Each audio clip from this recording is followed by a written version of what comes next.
All right, I'm Cal Ripken. This is Bill Ripken. We're going to talk a little hitting today. A few drills, and we're going to use this tee, the multi-tee here, to give you some suggestions on how you can improve your swing. I like the multi-tee for the fact that you want to have a sensation of coming down on the ball, okay? It's really not going to be swinging down like you're chopping wood. It's going to be swinging down on it, which is going to be a level pass at it, which is going to produce backspin.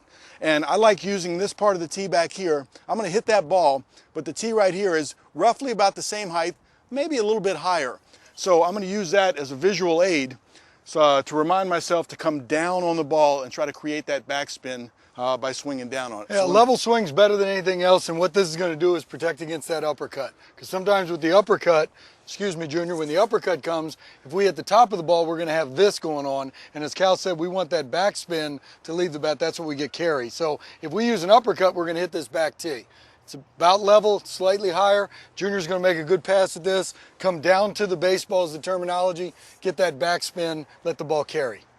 So it's a visual aid to help me remind me where I want to swing the bat, but also if I don't swing it quite level or I come from underneath over top, I'll hit this piece back here and it'll tell me that my swing was different. All right, slow back. Yes! Through. I didn't hit the back one. No, you did not.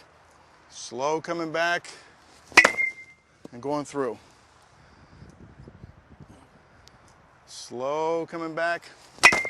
And I tipped it that time just a little bit. My swing didn't feel as smooth, and I felt like I came up and off the ball a little bit, and that's a reminder. I just ticked it there. So let me straighten it out real quick. Now, as you look at this, this places the ball out in front of home plate. Remember, we're going to stride to this point right here, so you have to adjust yourself on the plate in this particular drill. That's much better. Give me one more of those. Okay. See if you can repeat.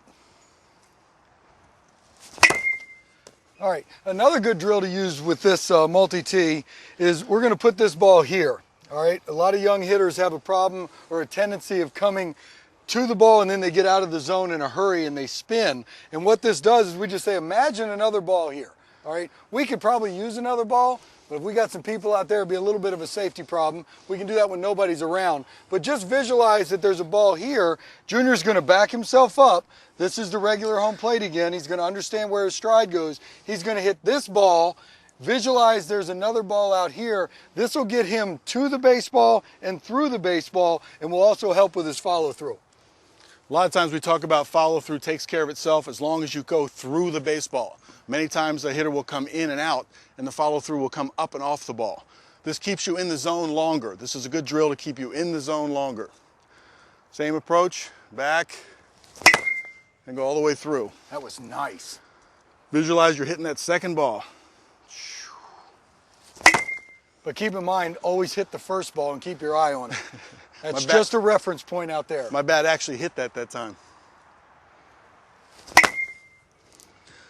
When you're hitting into a net, you're kind of confined at where you're going to place the ball on the tee to get your repetitions.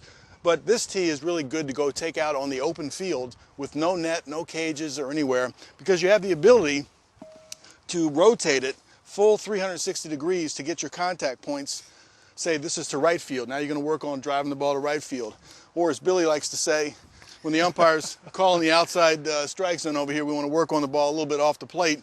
But again, there's a million things you can do with this out in the open field.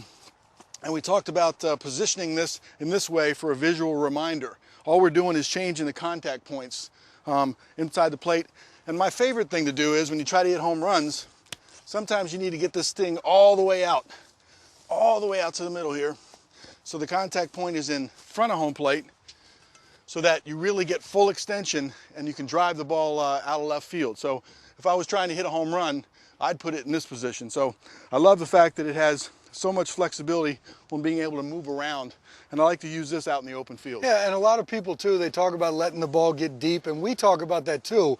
But as Cal said, when you take this out on an open field, and this ball right here, for most of us when we want to go deep, we've got to get the bat head out and we got to pull it. And this is a pretty good visual reference of letting you know how far you can catch it out and still keep the ball fair and drive the ball. You're not going to create bad habits by going out there and hitting off a tee in a wide open field to try to go hit the ball far. What you are going going to do is you're going to develop that balance, you're going to develop your weight shift, and you're going to understand how far you can actually catch a ball out in front of home plate when you're looking for it, and you can drive the ball to the pull side.